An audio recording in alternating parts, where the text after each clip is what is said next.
Good morning, my friends. Welcome back. Let's begin with a prayer, and then we will experience our song for this week.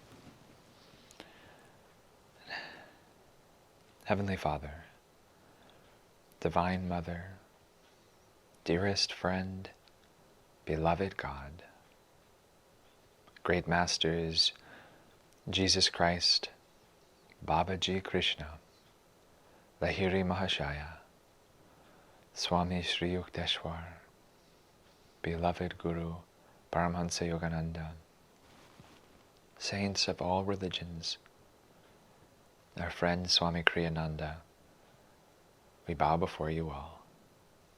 Be with us today. Help us to remember in our heart of hearts that this world is not our true home, and that we belong with Thee alone. Play upon our heartstrings the melody of yearning for Thee. Reverberate through every chamber of our heart the presence of your love, helping us to release all temptations, all attachments, all bondage to this limited world. We are Thy children, Mother. Bring us home to Thee. Om. Peace. Amen. So I hope you had fun last week. I know I did, singing The Temptation of Christ. I did actually find that I sang it quite a lot since last week. It was in my head. And I was delighted every time I would sing the opening phrases of those lines of that song. And I hope you had a fun time too. This program, this experience of Swamiji's music, I'm really hoping is far more than just academic, but is really something that you can bring into your life as sadhana and as a living experience of uplifting your consciousness and inspiring your inner life. So it was delightful for me to realize that the little earworm that I had hopefully planted in the general ether had also been planted in me, and it was tumbling through my mind all this week. And I hope it was for you as well. And I hope you had an enjoyable and illuminating experience because of it. And now this week we have a new song. And this song I actually chose in a slightly different way. I chose it because today is an eclipse. There was an eclipse that occurred last night at about 1 o'clock in the morning. And being a budding astrologer, I try to tune into the rhythms of nature and try to tune into the rhythms of the planets. And when I was tuning into the eclipse experience from last night, this song is what came to me as the song to tune into it and to help ride the wave that it represents more deeply into our own selves. And interestingly, this full moon correlates to a celebration in India of lighting the lamp. And it's the lamp of our inner devotion, of the inner dedication to God. And that's very much what this song is all about. But because it's an eclipse, it represents a very interiorized experience and a withdrawal away from the temptations and all the scintillating lights of the world. And so let's take this moment, if you're watching live with me, to engross ourselves in the blessings of this moment and to try and capitalize on the opportunity that nature herself is offering to us to penetrate through the veil and to remember our true home in God's presence alone through this piece of music, which is farther away than the stars. So let's sit upright together and let's calm our hearts, calm our minds, and try to feel for the stillness that the eclipse can create, which we're still feeling the after effects of, even though it was a few hours ago. But the eclipses can create like a little thinning of the veil. If we tune into it appropriately, it can help us to slip out, back into cosmic consciousness, back into our true home with Divine Mother.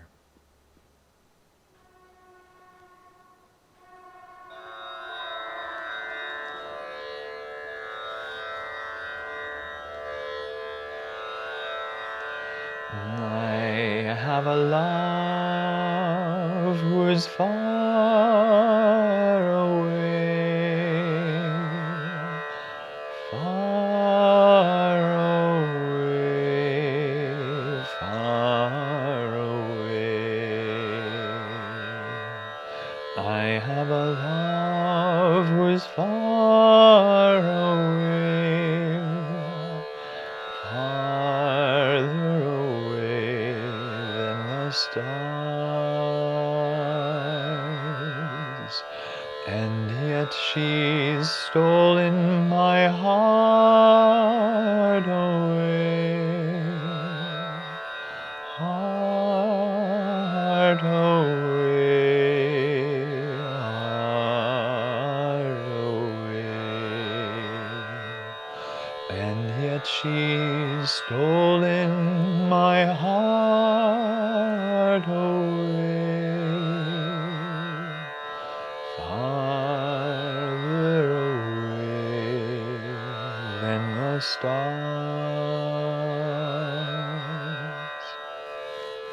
Keep me not bound, no, teach me to fly far from earth's madness, free ere I die.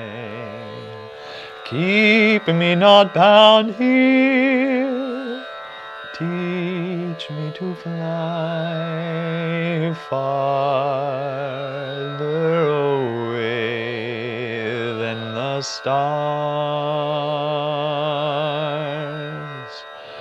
There's nothing here nearly so dear, nearly so dear, nearly so dear. There's nothing here nearly so dear as her laughter away in the stars.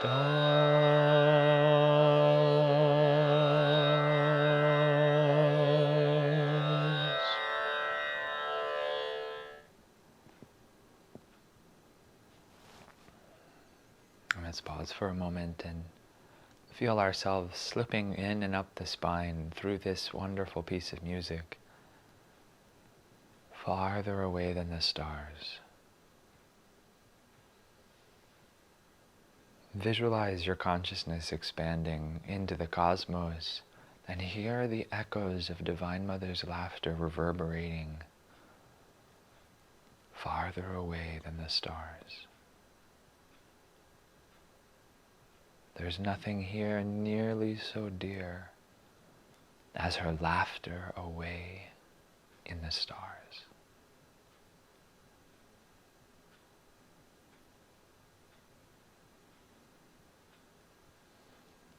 Om. Peace. Amen. What this song does so wonderfully, which I think is something we can all tune into and benefit from, is it reminds us what we really are. And it reminds us where our real home is. And that is to say, not this plane, not this earth, that you were made for something greater, and that you were made for something more. And, sometimes, because I've always felt a little disconnected from normal society, and especially when I was younger and trying to mix more freely in common situations and such, I always felt like I could never show what my heart was to people, or that even if I did, they wouldn't understand. And I think in a way, like if someone were to pull me aside on the side of the street and say, sing me a song that told me what it's like being in your heart, I might sing this song, because it would give an experience of what it feels like to yearn for something not of this world, to yearn for something that is beyond our limited conception. And that's what it is to be a yogi. That's what it is to have devotion. That's what it is to penetrate deeply in your meditation and to experience just a little taste of that ambrosia of divine experience. And We all have experienced this. We've all touched this, even if for just a brief moment. And I know for myself, what often happens is I touch it for a moment, and then I get brought again into interacting with the material world and to defining myself in relationship to it. And I forget that until my next sadhana, until that next inspired experience, until that next wonderful Sunday service, until that next time I sing a chant or one of Swami's songs, and so on. But why forget? For it's in that forgetfulness that we suffer. But if we could remember this all the time, what freedom we would have, what love we would have, what yearning, soulful yearning we would have in the heart all the time. That's something well worth aspiring towards.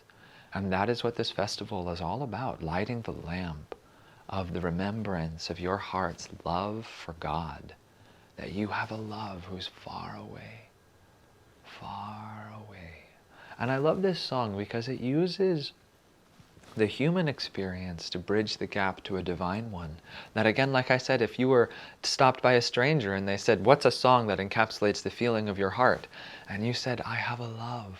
Already people immediately can go, I understand what that is. I know what it is to love. Such is the inspiration behind almost all art. And so you begin, I have a love who's far away. And people still feel that they understand what you're saying.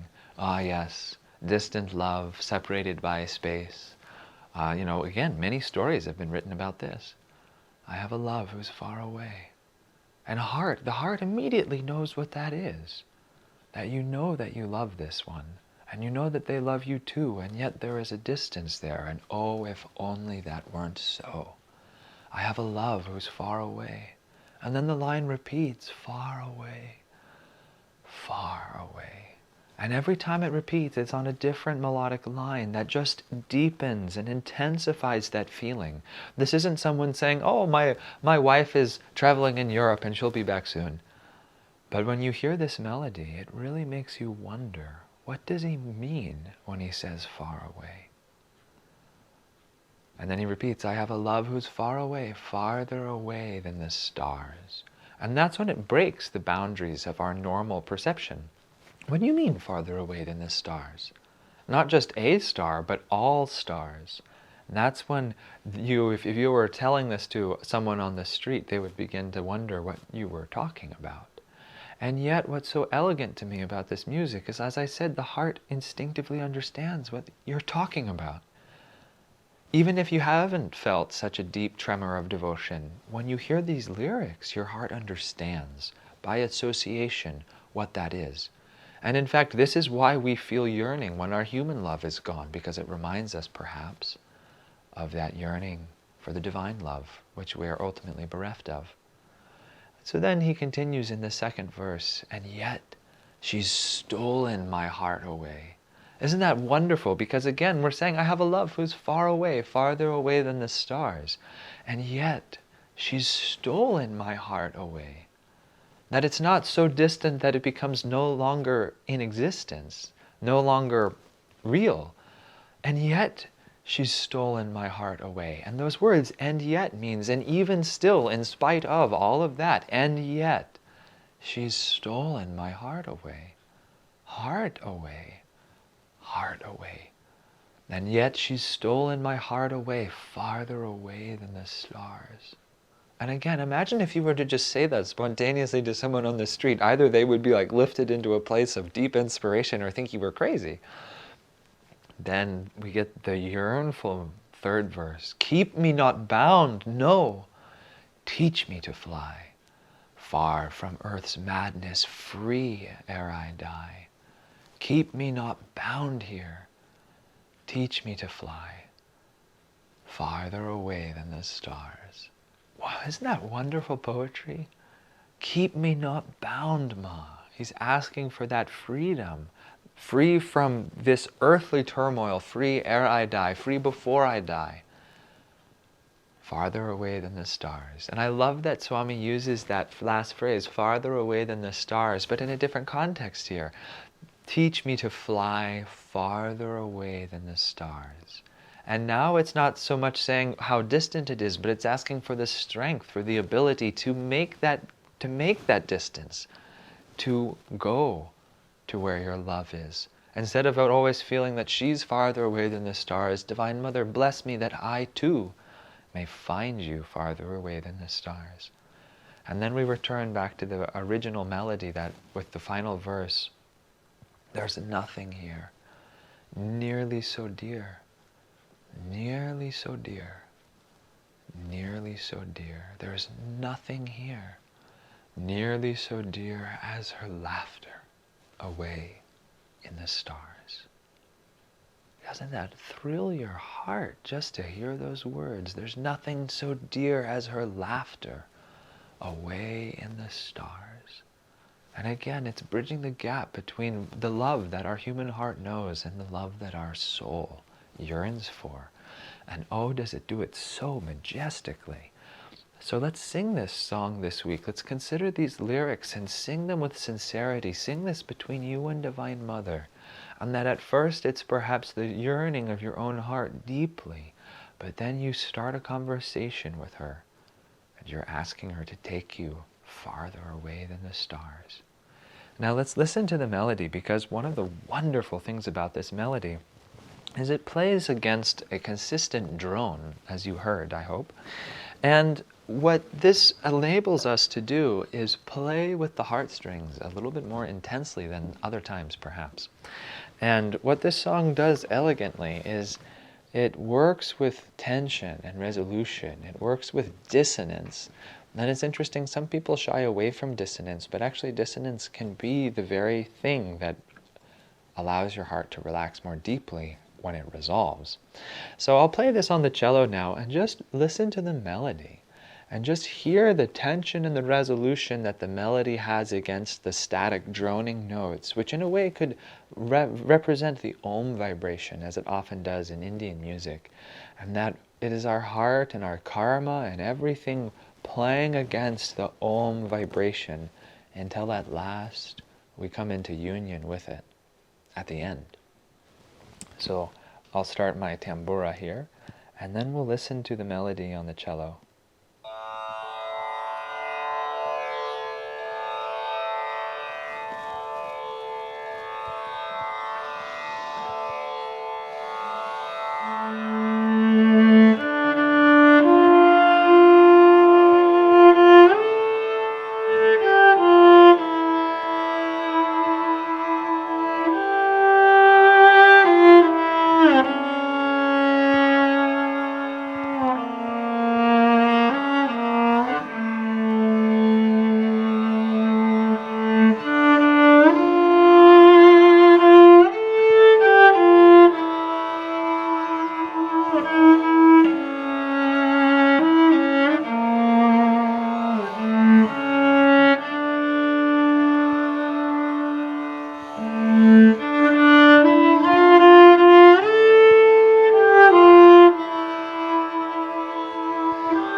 And just pause for a moment again,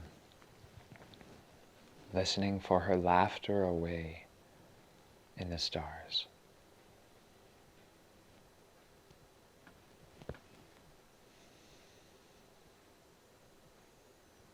Wonderful. Isn't that a hauntingly beautiful melody? And can you hear what I was talking about, those notes of tension and resolution? That note right there is in direct conflict with the drone notes that are being played by the tambura. And so it actually, what's literally happening is the sound waves are clashing into each other.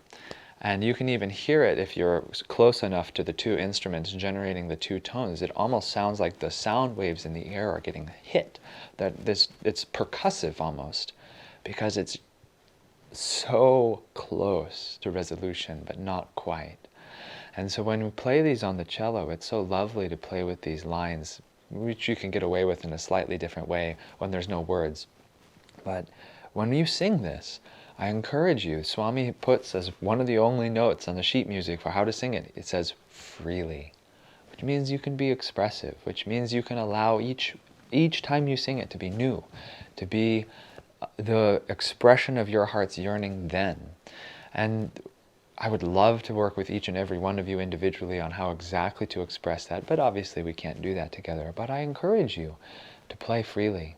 Try stressing certain notes, certain words, longing, holding slightly longer on them than others, singing notes slightly louder than others, and just explore and expand and allow this music to inform your heart's devotion, because it most certainly will. And you'll also notice that no two people sing this song the same. That even if you were to sing it exactly as it's written, it wouldn't quite sound right, because even what's written on the page is a direction, but you have to breathe life into it with the feeling of your own heart. And so you will have noticed that even how I sang it versus how I played it were very different, because that's how it was coming through in that particular moment. Now let's look again at the singing of it, because chances are you're probably not a string player and you won't be playing much of it, but I do hope you sing it. So let's sing together just a few lines, and let's experiment a little bit with what I'm talking about. Because if you get into this in the right way, just singing this melody, you'll find enriching your heart's devotion so palpably. So let's go from the beginning together. I have a love who is far away, far away, far away. I have a love who is far away, farther away than the stars. And now as we sing the second verse, let's feel how the words we're singing may influence the phrasing of the music. And yet she's stolen my heart away, heart away, heart away. And yet she's stolen my heart away, farther away than the stars.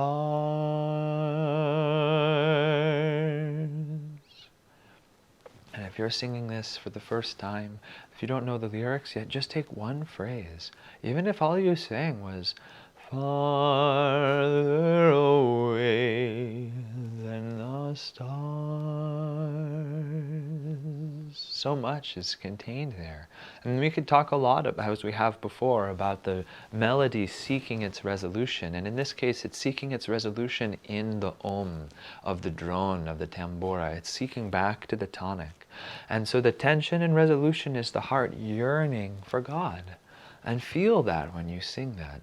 Now let's sing that third verse, the middle part. Keep me not bound. Can you hear the tension of that note before on the word not. Keep me not. There's a great reason that he's paired that word with that note, because it means it. Keep me not bound, no, teach me to fly. And can you hear how the teach me to fly is so much sweeter than the almost the divine anguish of the first part. Keep me not bound, no, teach me to fly. They're a little different. They have a little juxtaposition. Again, some tension and some resolution. Far from earth's madness, free ere I die. And what a sweet prayer to ask of God. Free from earth's madness, free ere I die. Keep me not bound here, teach me to fly farther away than the stars.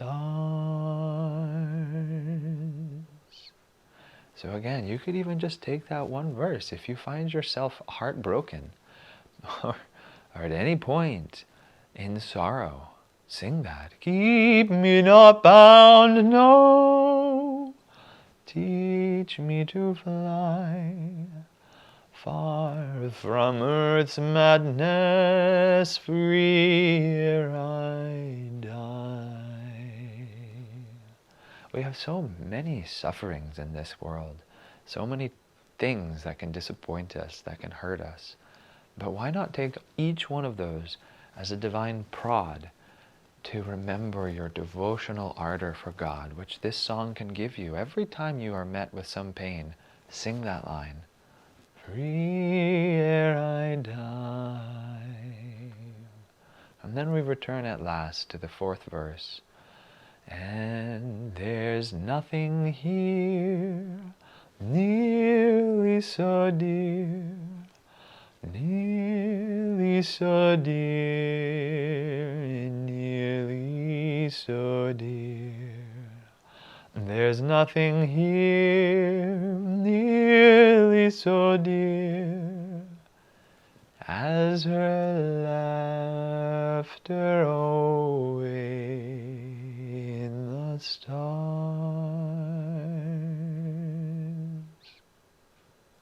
What a wonderful, uplifting final message he gives us. There's nothing so dear as her laughter away in the stars. Can you just imagine hearing the echoes of that laughter resounding through all space? Oh, magnificence. So let's sing this song together one last time. So let's sit upright and feel in your heart for your original, sincere yearning for the divine, and the recognition that this world is not your home.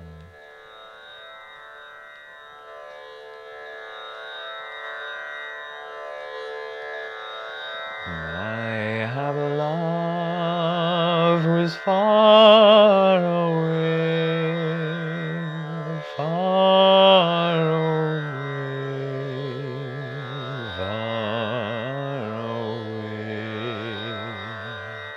I have a love who is far away, farther away than the stars. And yet she's stolen my heart away, heart away, heart away. And yet she's stolen my heart away, farther away than the stars.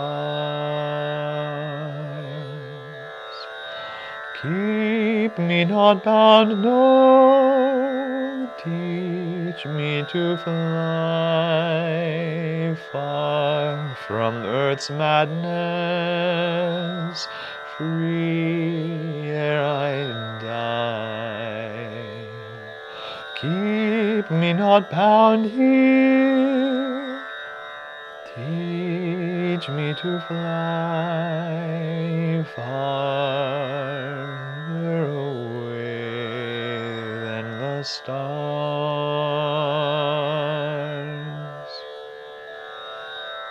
There's nothing here nearly so dear, nearly so dear, nearly so dear.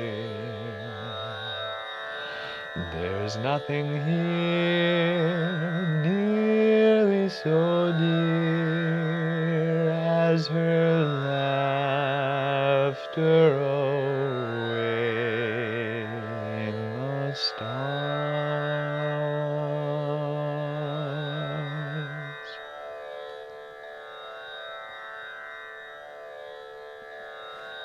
And let's pause and close our eyes and hold your heart up to her, who is farther away than the stars. And let's listen for her laughter, for her love reverberating through all time and space, and through our own hearts too.